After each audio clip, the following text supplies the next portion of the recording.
नमस्कार। India debate में आप सबका स्वागत है। कुछ दर्शक लिख रहे हैं कि कोई उम्मीद बाकी नहीं है। कुछ लोग रख रहे हैं कि रेगुलेटर हंसता खेलता परिवार को आज बर्बादी के कगार पर पहुंचा दिया। हंसता खेलता परिवार रेगुलेटर बर्बादी के कगार पर रेगुलेटर ने तो जो पहुंचाया सो पहुंचाया, ये बात मैं मानता हूं, लेकिन इसमें भूमिका अब जो है अब रेगुलेटर की नहीं है। अब जो भूमिका है अब वो सहारा के प्रबंधकों की है, और सहारा के प्रबंधक अगर इस मुद्दे पर कोई संज्ञान नहीं लेंगे तो जिम्मेदारी पूरी की पूरी सहारा के प्रबंधकों पर जाएगी। इसलिए ये कहना ठीक नहीं होगा कि सहारा लड़ रहा है। अगर सहारा लड़ रहा है तो सहारा को लड़ते हुए दिखना चाहिए, सहारा को ये बताना चाहिए। भारतीय जनता पार्टी ने अपना विज्ञापन दे दिया, कांग्रेस पार्टी ने दावा कर दिया, लोकसभा चुनाव के पहले भी कांग्रेस पार्टी ने दावा किया था, उनके और बाकी नेताओं ने दावा किया था कि हम एक एक पैसा दिलवा देंगे। और भारतीय जनता पार्टी ने तो बजाबता विज्ञापन, बड़े बड़े विज्ञापन दे करके कहना शुरू कर दिया है कि हम एक एक पैसा दिलवा देंगे। एक भी पैसा, भाजपा का ये प्रण है, हर पैसा हम दिलवाएंगे। दिलवा लेकिन नहीं रहे हैं। चुनाव खत्म हो जाएगा, सरकार बन जाएगी और फिर आप निवेशक घूमते रह जाएंगे, इधर से उधर दौड़ते रह जाएंगे, होना जाना कुछ नहीं है। आधार, मैंने पिछली बार जो आपको बताया था कि एक आधार बना था जब एसएफआईओ और एनफोर्समेंट डायरेक्टरेट का जबरदस्त हथौड़ा इनके ऊपर चलना शुरू हुआ। उसके बाद ये बात जरूर प्रकाश में आई कि निश्चित रूप से सरकार एक प्रकार से संजीदा है और सरकार चाहती है पैसे को वापस करना, लेकिन पैसे नहीं वापस करने के लिए आज के दिन में जो सबसे बड़ा रोड़ा है उसके ऊपर आज हम लोग चर्चा करना शुरू करेंगे। जो साथी ज्वाइन कर रहे हैं, सतीश द्विवेदी जी, बहुत बहुत स्वागत है सतीश जी आपका।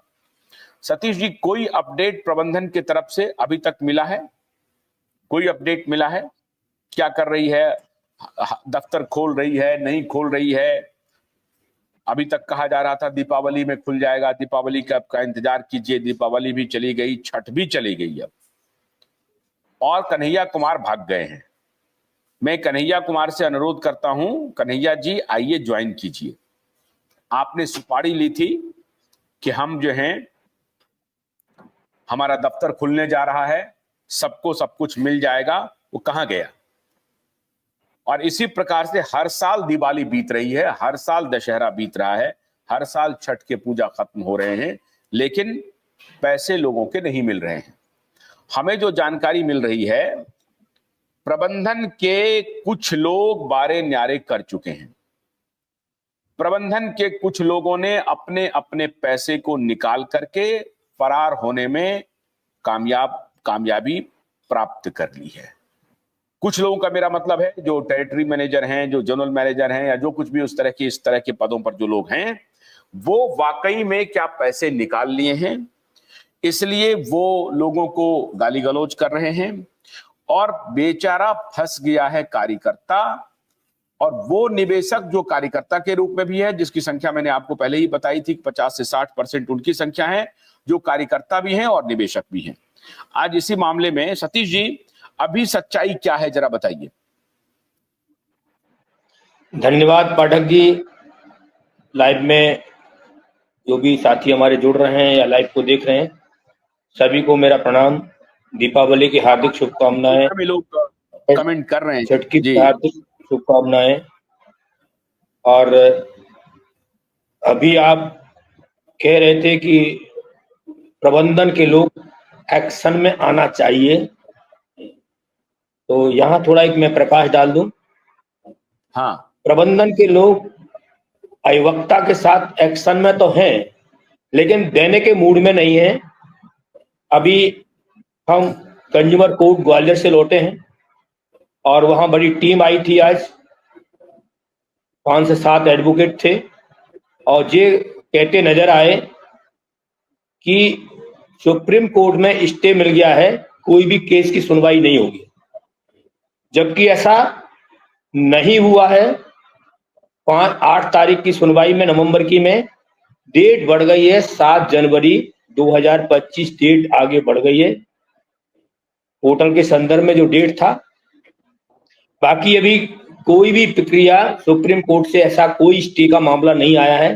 तो मैं देश के निवेशकों से कहना चाहता हूं, सहारा इंडिया के प्रबंधन की ओर से हाई कोर्ट और सेशन कोर्ट और कंज्यूमर कोर्ट इनके अधिवक्ता जा रहे हैं टीम के साथ, और ये कहते नजर आ रहे हैं कि हाई कोर्ट ने सुप्रीम कोर्ट ने स्टे दे दिया है, केस की सुनवाई नहीं होगी। पहली बात।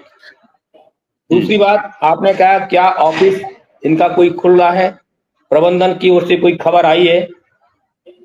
तो अभी हमारे मध्य प्रदेश में तो कोई ऑफिस खुला नहीं है।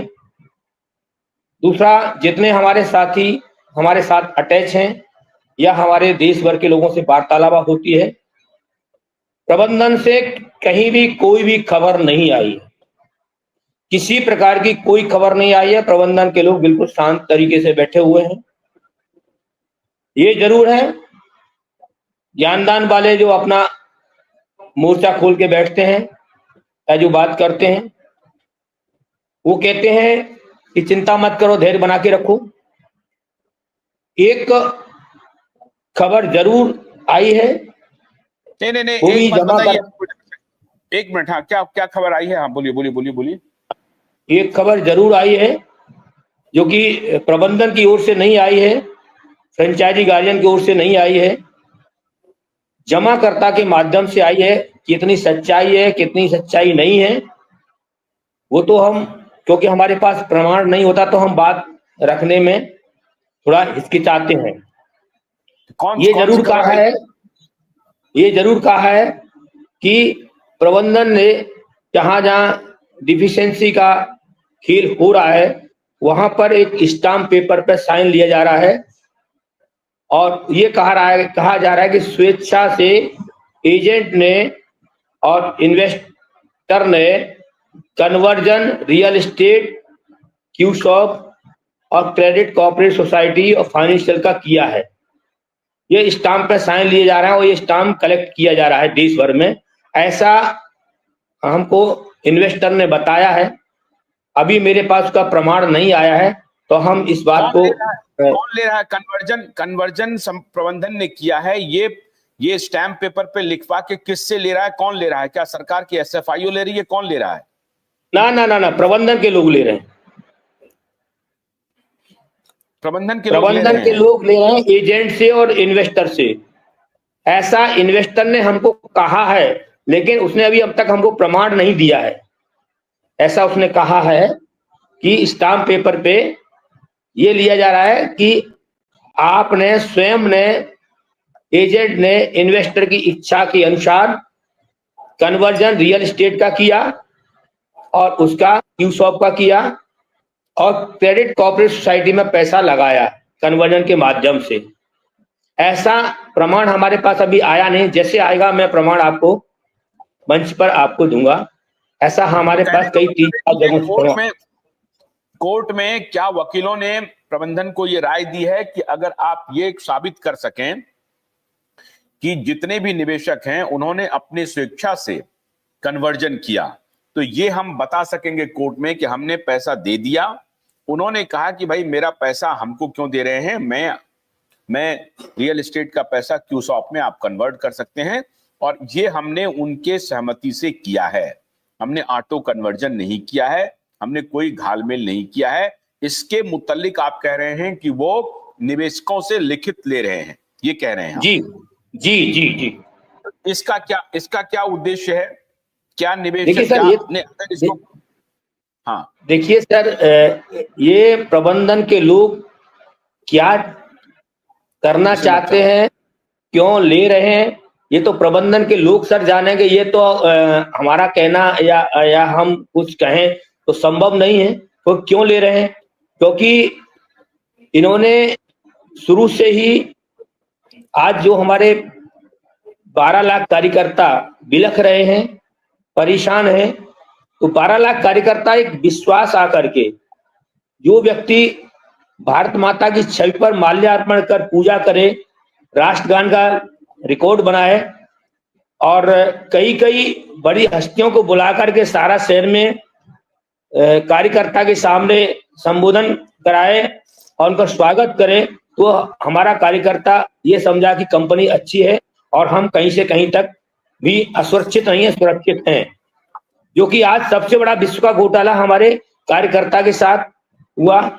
आज हमारा कार्यकर्ता इतना परेशान है और उससे ज्यादा हमारा निवेशक परेशान है। आज कई कार्यकर्ता, एक ऑडियो कल आई है, मैं आपको भी आज लाइव खत्म होने के बाद दूंगा। कार्यकर्ता रो रहा है, अपनी प्रॉपर्टी बेचने के बाद, मकान बेचने के बाद पैसा उससे उन लोगों ने छीन लिया और आज की डेट में वो बिहार से भाग करके और चंडीगढ़ में अपनी मजदूरी कर रहा है। कल उसका फोन आया था हमारे पास, वो रो रहा था बुरी तरह से।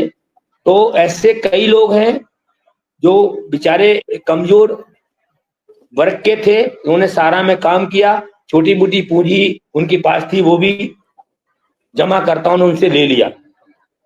दूसरा, आप जो कह रहे हैं अभी कि प्रबंधन के लोग अपना पैसा निकाल के बाहर हो चुके हैं, ये 101% क्या 200% सही है। मैंने ये आपके मंच पर कई बार कहा भी है। जोनल